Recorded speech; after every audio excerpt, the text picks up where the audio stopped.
The Heroes of Olympus, Book 4, The House of Hades, by Rick Riordan. Chapter 70, Annabeth.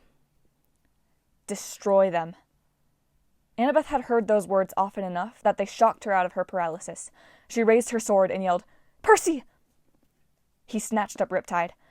Annabeth dove for the chains holding the doors of death. Her draken bone blade cut through the left side moorings in a single swipe. Meanwhile, Percy drove back the first wave of monsters. He stabbed an Arai and yelped, "Gah! Stupid curses!" Then he scythed down a half-dozen Telkinis. Annabeth lunged behind him and sliced through the chains on the other side.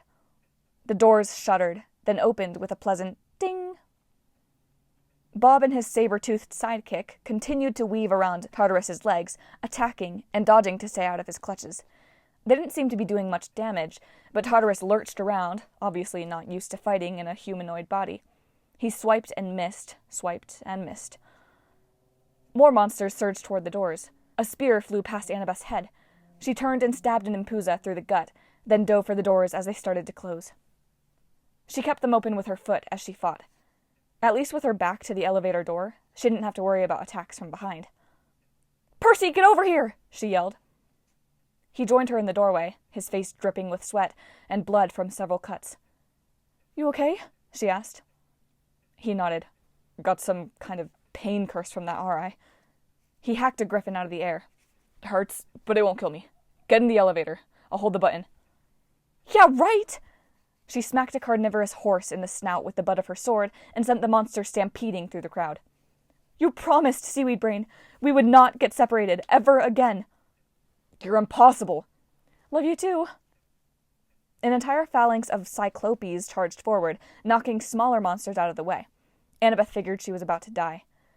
"It had to be Cyclopes," she grumbled. Percy gave a battle cry. At the Cyclopes' feet, a red vein in the ground burst open, spraying the monsters with liquid fire from the phlegathon. The firewater might have healed mortals, but it didn't do the Cyclopes any favors. They combusted in a tidal wave of heat. The burst vein sealed itself, but nothing remained of the monsters except a row of scorch marks. "Annabeth, you have to go," Percy said. "We can't both stay." "No!" she cried. "Duck!" He didn't ask why. He crouched, and Annabeth vaulted over him, bringing her sword down on the head of a heavily tattooed ogre. She and Percy stood shoulder to shoulder in the doorway, waiting for the next wave. The exploding vein had given the monsters pause, but it wouldn't be long before they remembered, "Hey, wait, there's 75 gazillion of us, and only 2 of them." "Well then," Percy said, "you have a better idea?" Annabeth wished she did. The doors of death stood right behind them, their exit from this nightmarish world. But they couldn't use the doors without someone manning the controls for 12 long minutes. If they stepped inside and let the doors close without someone holding the button, Annabeth didn't think the results would be healthy. And if they stepped away from the doors for any reason, she imagined the elevator would close and disappear without them. The situation was so pathetically sad, it was almost funny. The crowd of monsters inched forward, snarling and gathering their courage. Meanwhile, Bob's attacks were getting slower. Tartarus was learning to control his new body. Saber-toothed small Bob lunged at the god, but Tartarus smacked the cat sideways. Bob charged, bellowing with rage, but Tartarus grabbed his spear and yanked it out of his hands. He kicked Bob downhill, knocking over a row of Telkinis like sea mammal bowling pins. "Yield!" Tartarus thundered.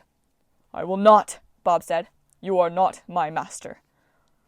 "Die in defiance, then," said the god of the pit. "You titans are nothing to me.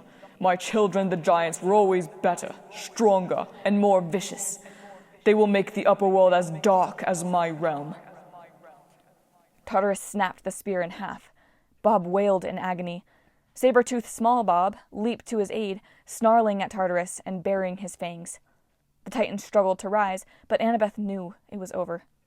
Even the monsters turned to watch, as if sensing that their master Tartarus was about to take the spotlight. The death of a titan was worth seeing. Percy gripped Annabeth's hand. "Stay here. I've got to help him." "Percy, you can't," she croaked. "Tartarus can't be fought. Not by us." She knew she was right. Tartarus was in a class by himself. He was more powerful than the gods or titans. Demigods were nothing to him. If Percy charged to help Bob, he would get squashed like an ant. But Annabeth also knew that Percy wouldn't listen. He couldn't leave Bob to die alone. That just wasn't him, and that was one of the many reasons she loved him, even if he was an Olympia-sized pain in the Podex. "We'll go together," Annabeth decided, knowing this would be their final battle. If they stepped away from the doors, they would never leave Tartarus. At least they would die, fighting side by side. She was about to say, "Now." A ripple of alarm passed through the army. In the distance, Annabeth heard shrieks, screams, and a persistent boom, boom, boom that was too fast to be the heartbeat in the ground, more like something large and heavy running at full speed. An Earthborn spun into the air as if he'd been tossed. A plume of bright green gas billowed across the top of the monstrous horde like the spray from a poison riot hose. Everything in its path dissolved. Across the swath of sizzling, newly empty ground, Annabeth saw the cause of the commotion. She started to grin. The Maeonian Draken spread its frilled collar and hissed, its poison breath filling the battlefield with the smell of pine and ginger. It shifted its 100-foot-long body, flicking its dappled green tail and wiping out a battalion of ogres.